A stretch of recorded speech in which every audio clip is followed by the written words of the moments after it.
Bonjour à tous et bienvenue dans ce nouvel épisode du podcast de Micropole Behind the Mic. Aujourd'hui, nous avons l'honneur de recevoir Caroline Rousset, directrice Data Experience chez Micropole. Caroline va nous parler de la place de l'éducation dans le secteur de la tech et tout particulièrement de la data. Bonjour et bienvenue Caroline. Bonjour à tous. Pour commencer, peux-tu nous évoquer ton constat de la place actuelle de la tech dans les formations de l'enseignement supérieur et des parcours scolaires de façon globale ? Alors globalement, tout comme le marché de la tech, l'éducation, et l'enseignement de la tech a beaucoup évolué, ces derniers temps. Alors ça a commencé, évidemment, par le secondaire avec, la mise en place de certifications comme PICS, la plateforme qui permet d'évaluer le niveau, des élèves. Également l'intégration, de la spécialité numérique au niveau des lycées dans la filière, générale. Ce qu'on voit, c'est qu'il y a, beaucoup d'initiatives, de professeurs qui sont très intéressés par le sujet, mais il y a peu de temps disponible, en fait, dans les emplois du temps et du coup, beaucoup de travail en autonomie qui est demandé, aux élèves qui doivent s'auto-former et cetera sur ce sujet du numérique.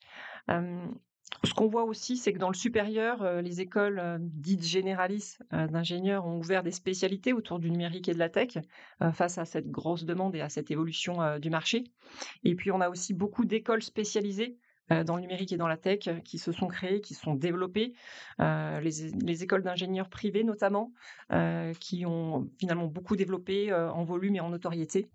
Globalement, les spécialités, au sein de ces cursus essaient de suivre le marché qui va très vite, mais c'est compliqué d'aller aussi vite que l'évolution technologique. Ce qu'on voit aussi, c'est que même les écoles de commerce et de management se sont mis, à ouvrir des spécialités, autour de la tech. Et as-tu le même constat au niveau de la data ?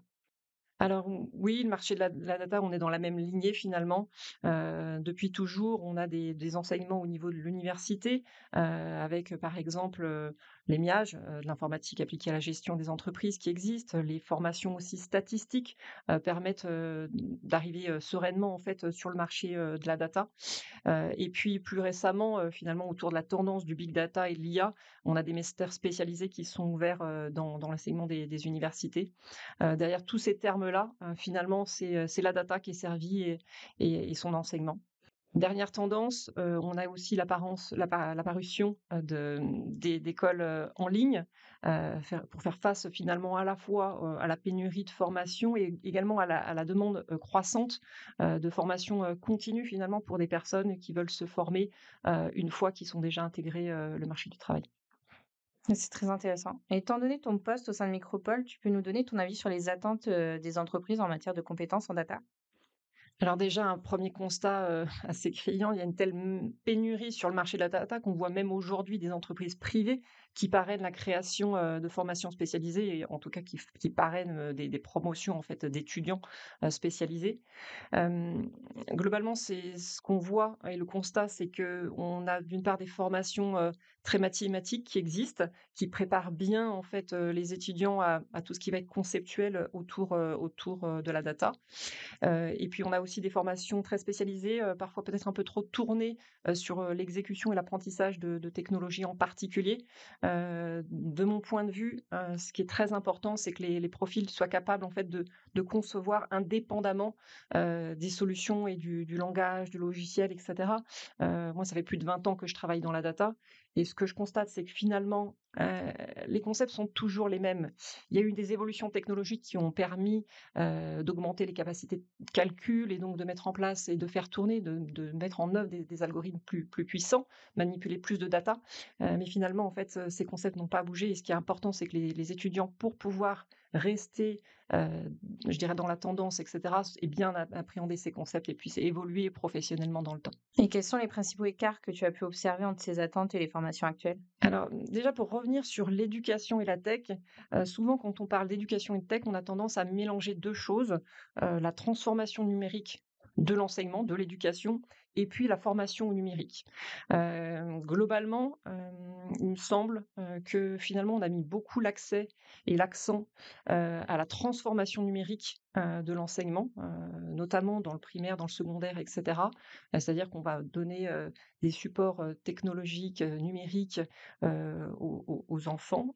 Et finalement, on oublie un peu la conception, la conceptualisation, de ce qu'ils vont faire. Et dans la data, ben, il y a c'est pas une exception.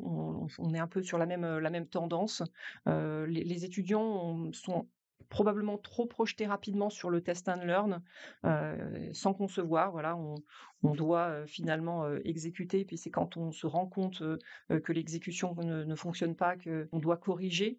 Alors globalement, ce que j'attendrais moi et en tout cas, je pense que ce que les entreprises attendent, c'est que, les étudiants puissent apprendre plutôt à construire un ouvrage robuste, dès le départ, pouvoir appréhender les différentes choses. C'est plus facile que de constater après coup. Si je fais le parallèle avec le BTP, par exemple, on peut se dire que, grosso modo, quand on construit un ouvrage, dans le BTP, d'abord on l'imagine, on le construit pour qu'il soit robuste et non pas on commence à le construire et puis quand il s'écroule, on va mettre une vis à droite à gauche pour le réparer.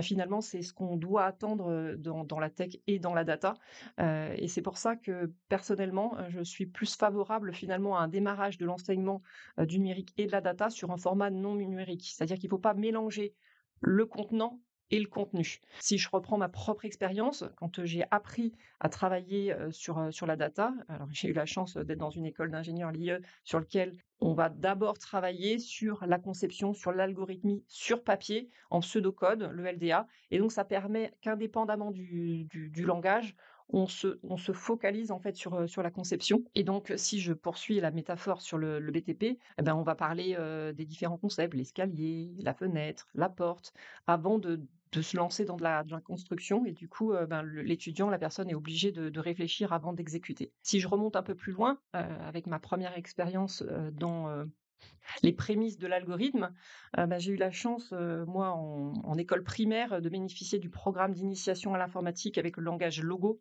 et sa petite tortue. Le langage Logo, c'est quoi? C'est un langage qui permet de faire avancer une petite tortue en lui disant avance de 1, de 2, de 3, tu tournes à droite, etc. Et donc, c'était sur un support ludique, un petit robot tortue. Et donc, on voit bien là que finalement, l'élève jeune va commencer à apprendre le concept pour se projeter finalement sur comment faire avancer. Et donc, ça permet à des enfants très jeunes de commencer à comprendre et à s'intéresser de manière amusante et ludique à de la conception. Et ça rejoint une inquiétude souvent au niveau de l'enseignement et pourquoi l'enseignement démarre peut-être un peu tard, c'est que finalement, on a peur que les élèves soient surexposés aux écrans, ils en consomment déjà beaucoup à l'extérieur. Et donc là, on a une ouverture assez large de se dire, finalement, cet enseignement du numérique, de la data, elle peut commencer non pas sur un support numérique, mais sur papier. Et pourquoi c'est si crucial de sensibiliser les étudiants à la data et même ceux qui ne suivent pas les formations spécialisées? Eh bien, en fait, aujourd'hui, il y a une tendance au sein des entreprises qui est à la démocratisation de la donnée dans tous les départements, finalement pour tous les employés. Ça veut dire que finalement, tous les collaborateurs de l'entreprise, quel que soit leur métier, sont amenés à utiliser et à consommer de la donnée. Pourquoi c'est nécessaire? C'est que finalement, la donnée permet de factualiser et d'expliquer donc ce qui se passe d'un point de vue activité, de pouvoir prévoir le business qui va se passer. Et donc, c'est pour ça que les entreprises ont maintenant besoin que tous soient acculturés et comprennent en fait la donnée. Et comment tu vois cette intégration de la culture data dans des filières non spécialisées? Alors globalement, il y a des basiques qui sont nécessaires, qui sont des concepts comme la data gouvernance qui permettent de comprendre les enjeux, les risques, la réglementation en matière de données, leur organisation au sein de l'entreprise. Donc ça, c'est un premier point qui est très important parce que finalement, si on ne maîtrise pas les risques, la manière de gérer les données, finalement, on prend des risques pour son entreprise et pour soi-même même. Et puis, globalement, il y a aussi cette capacité à finalement savoir lire la donnée, savoir comment on doit la présenter pour avoir la bonne interprétation de la donnée et donc de ce qui se passe d'un point de vue business. Ça, ce sont les concepts de data visualisation et de storytelling. Et finalement, tout un chacun peut appréhender ces sujets. On parle d'acculturation autour de ces sujets-là. Ce ne sont pas des sujets techniques, mais plutôt des sujets de compréhension. Et donc, c'est nécessaire que tout un chacun puisse appréhender ces concepts autour du langage de la donnée. Et j'imagine que le développement de l'IA doit également créer de nouveaux enjeux réglementaires et de risques associés à l'utilisation de la data. C'est une très bonne question et je pense même que c'est vraiment un point crucial à aborder. Finalement, depuis toujours, il y a un enjeu réglementaire autour de la donnée. Alors la réglementation tarde toujours un petit peu à suivre, mais finalement, la RGPD, est arrivée. Enfin voilà, il y a nécessité de réglementer. Mais ce qu'on voit, c'est que finalement, l'IA va accroître les possibilités d'utilisation, grâce à son potentiel et donc ça va donner lieu à des risques supplémentaires, et donc il faut évidemment que la réglementation puisse évoluer pour mieux protéger, les citoyens.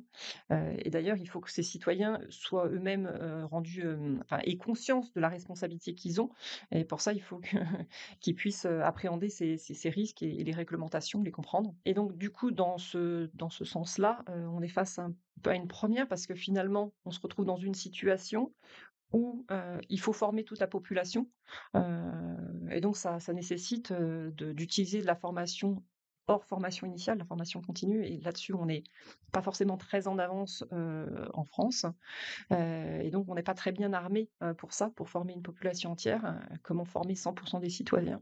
Alors les entreprises portent évidemment une partie de la solution parce qu'elles, elles ont besoin que leurs employés soient formés, et donc elles ont déjà mis en place, hein, des stratégies autour de ça, mais du coup, quid, du reste de la population? Ça peut être un facteur d'inégalité, qu'il faut casser. Et puis, ce que je pense, c'est que finalement la réponse réside dans le renforcement, de l'éducation autour de la donnée dès le plus jeune âge, pour pouvoir anticiper tout ça et puis de le compléter ensuite, par la suite, sous forme de points de revue. Merci beaucoup Caroline pour ces réflexions qui, nous l'espérons, amèneront plus de sensibilisation autour de la data et ce dès le plus jeune âge. À très bientôt pour un nouvel épisode de Behind the Mac, le podcast de Micropole. Merci à tous.